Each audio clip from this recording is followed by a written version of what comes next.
No quiero, hermanos, que ignoréis acerca de los dones espirituales. Sabéis que cuando eras gentiles, se os extraviaba, llevándoos como se os llevaba a los ídolos mudos.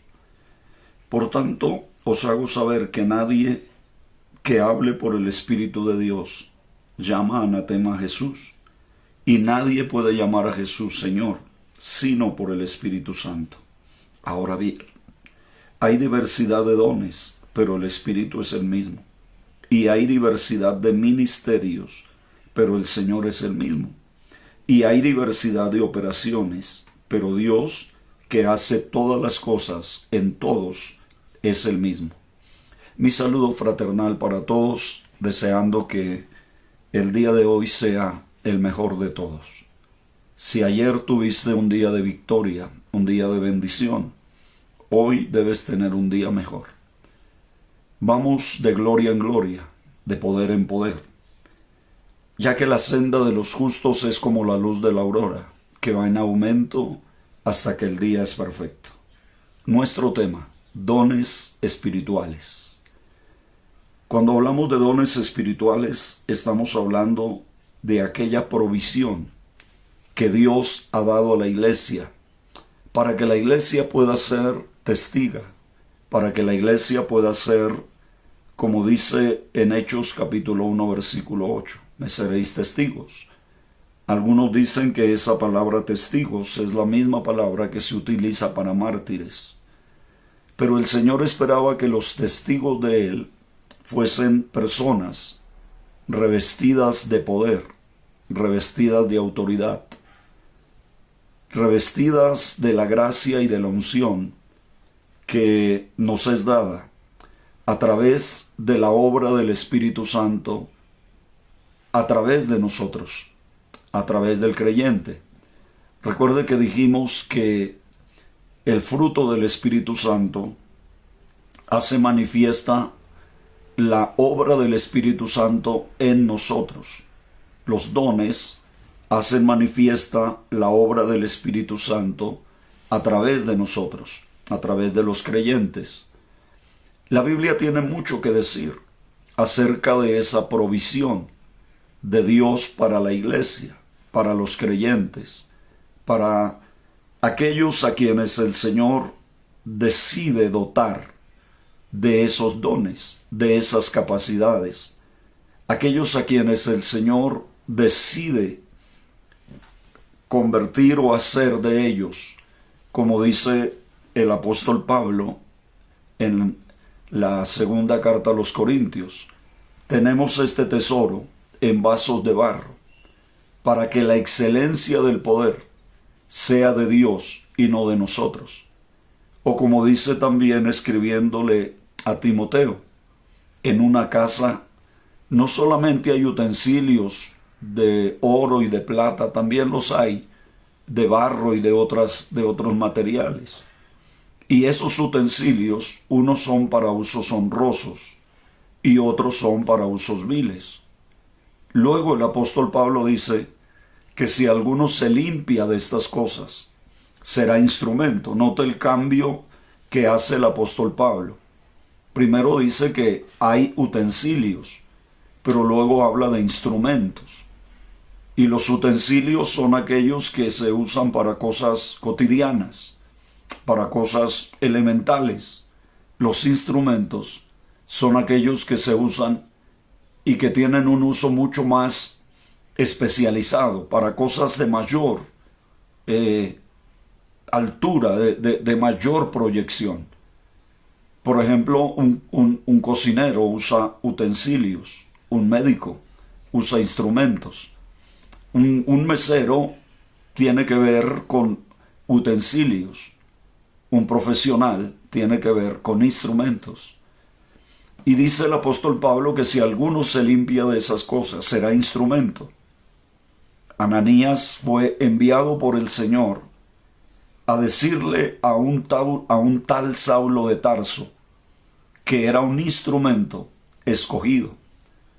Dios quiere hacer de nuestras vidas instrumentos escogidos, instrumentos que son determinantes en momentos precisos, en momentos cuando realmente se requiere de ese tipo de instrumento, valga la redundancia, para llevar a cabo una labor específica. La capacitación que Dios da a la iglesia o la capacidad que Dios da a la iglesia para llevar a cabo la labor más extraordinaria. No existe sobre la tierra una labor más extraordinaria que la de anunciar el Evangelio de nuestro Señor Jesucristo. Podemos levantar cientos de templos, podemos embellecerlos de cualquier manera, podemos hacer catedrales si se quiere, pero eso nunca igualará a la gloriosa labor de alcanzar a un perdido para la gracia y la bondad de Dios, o con la gracia y la bondad de Dios. Nunca será comparable la construcción de un templo como la restauración de una vida, como el alcanzar una vida. Por eso la Biblia siempre nos dice que hay gozo en el cielo cuando un pecador se arrepiente, cuando un pecador regresa, cuando un hijo vuelve a casa, cuando aquel que un día se fue es restaurado, es levantado de nuevo, es puesto de nuevo en su lugar, es puesto de nuevo cuando aquel que se fue a Lodebar es puesto en la mesa del rey. Hay fiesta en el cielo, hay gozo en la eternidad por esa persona que fue restaurada. Por eso Pablo nos habla de esa persona que puede llegar a caer, que es una posibilidad, que no es algo ajeno a los seres humanos. Y en Gálatas capítulo 6 dice: hermanos, si alguno fuere sorprendido en alguna falta, vosotros que sois espirituales, restauradle con espíritu de mansedumbre, considerándote a ti mismo, no sea que tú también seas tentado. Y siempre que la Biblia nos presenta el obrar de Dios, tanto en el Antiguo Testamento, a favor de Israel, siempre vamos a ver que el obrar de Dios está encaminado a la restauración del ser humano, a la restauración del creyente que fracasa, que cae, a la redención de la raza humana. El Nuevo Testamento igual, y nos presenta entonces esa dotación de poder, a Dios dotando de poder a la iglesia para llevar a cabo no solamente la obra de alcanzar al pecador con el mensaje del amor de Dios, sino alcanzar al creyente que se ha deslizado con el mensaje de la restauración. De tal manera que dice aquí en Primera de Corintios capítulo 12 versículo 4, dice: ahora bien, hay diversidad de dones, pero el Espíritu es el mismo. Y hay diversidad de ministerios, pero el Señor es el mismo. Y hay diversidad de operaciones, pero Dios que hace todas las cosas es el mismo. Pero a cada uno le es dada la manifestación del Espíritu para provecho, sean operaciones, sean dones, sean ministerios. A cada uno le es dada la manifestación del Espíritu para provecho, no para que se aproveche. Como dijo un hermano, una cosa es que los que predican el Evangelio vivan del Evangelio, y otra cosa es que vivan del evangélico. Una cosa es vivir del Evangelio y otra cosa es vivir del evangélico. Es impresionante cómo hay quienes suelen aprovecharse de la provisión que Dios dio para provecho propio y no para provecho del cuerpo.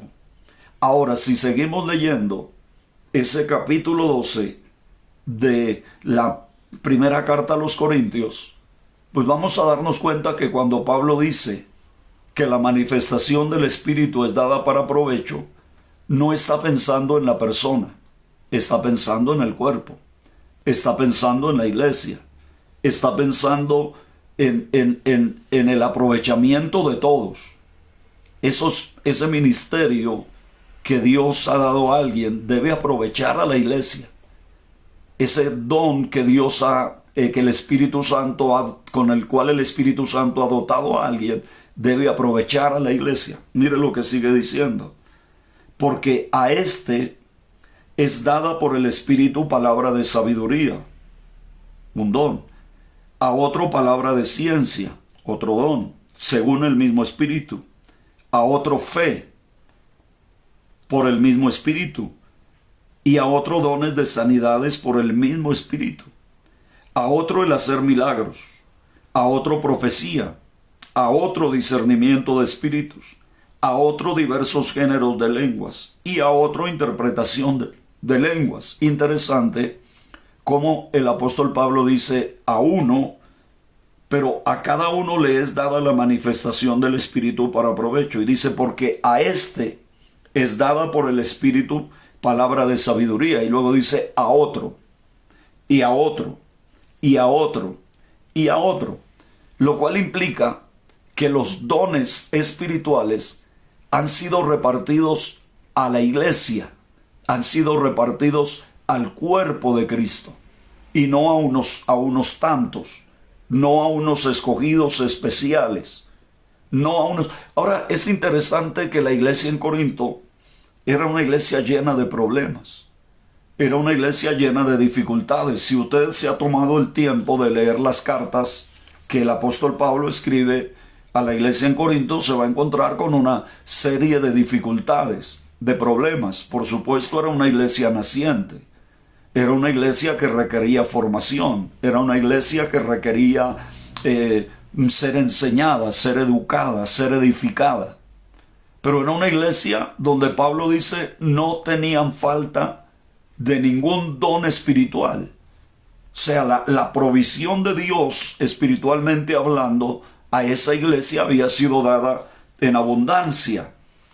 En el capítulo 1 de la primera carta a los Corintios, dice, gracias doy a mi Dios siempre por vosotros, por la gracia de Dios que os fue dada en Cristo Jesús, porque en todas las cosas fuisteis enriquecidos en Él, en toda palabra y en toda ciencia, así como el testimonio acerca de Cristo ha sido confirmado en vosotros, de tal manera que nada os falte o nada os falta en ningún don, esperando la manifestación de nuestro Señor Jesucristo. La abundancia de dones en esa iglesia de Corinto había hecho también que hubiese una abundancia de desorden, que hubiese una abundancia de mal uso, de mala utilización de esos dones. Y Pablo les escribe, el apóstol, precisamente para corregir ese desorden y para organizar esa confusión que había entre ellos, para darle orden a todas las cosas. Y comienza diciendo, precisamente porque a este es dada por el Espíritu, a otro, y luego nos dice a otro, a otro. Mire cuántas veces aparece esa frase a otro, lo cual quiere decir que el propósito del Espíritu Santo no era dotar a una sola persona o a un grupito especial para manifestar a través de ellos su poder, para manifestar a través de ellos los dones, sino que más bien el propósito de Dios es capacitar a la iglesia para que la iglesia pueda fluir en esos dones y bendecirse a sí misma, y a través de la bendición de la iglesia bendecir al mundo. ¿Cuál era el propósito de Dios con Israel? ¿Era hacer un pueblo único para Él? ¿O era tener un pueblo para Él que a través de ese pueblo de Dios el mundo conociera a Dios? El propósito de Dios no es tener una iglesia que se ufana, que se llena, que está llena de bendiciones de Dios y que se esconde y se refugia, sino una iglesia llena del poder de Dios, y que a través de esa iglesia el mundo pueda conocer al Dios de quien es el poder. Porque el poder está en la iglesia, pero no es de la iglesia. El poder es de Dios, dado a la iglesia para ser un testigo eficaz, efectivo de la gloria de Dios. De tal manera que la iglesia no está para que el mundo vea la gloria de la iglesia. La iglesia está para que el mundo, a través de la iglesia, vea la gloria de Dios. Dice, pero todas estas cosas, 1 Corintios 12:11, pero todas estas cosas las hace uno y el mismo Espíritu, repartiendo a cada uno en particular como Él quiere. Ahora, sin embargo, el apóstol Pablo dice que procuremos los dones mejores. Pero el Espíritu Santo reparte a cada uno en particular como Él quiere. Cuando hablamos del ministerio y hablamos del llamado al ministerio, hay varias cosas que tenemos que entender. Hay varias cosas que la persona que anhela servir a Dios debe comprender, debe tener claridad en cuanto a eso. Lo primero que debe entender con claridad es que Dios es el que llama. A nadie se le ocurra meterse al ministerio si Dios no lo ha llamado.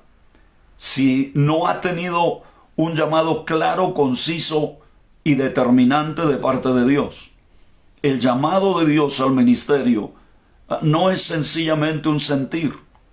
No es ver la necesidad. Hay gente que dice, yo quiero ser pastor porque yo veo la necesidad. El ver la necesidad es algo que debe tener toda la iglesia. Toda la iglesia debemos ver la necesidad. Pero eso no es un llamado. Un llamado tiene que ir más allá de eso. Un llamado es una convicción profunda que viene de parte de Dios, que nos hace entender que nuestra vida será útil en las manos de Dios y Dios podrá usarla más allá de lo que pudiera ser útil en cuanto al mundo. En otras palabras, cuando nos damos cuenta que realmente no fuimos llamados para otra cosa más que para servir a Dios, para ministrar a las vidas y para alcanzar a los perdidos con el poder que Dios nos da.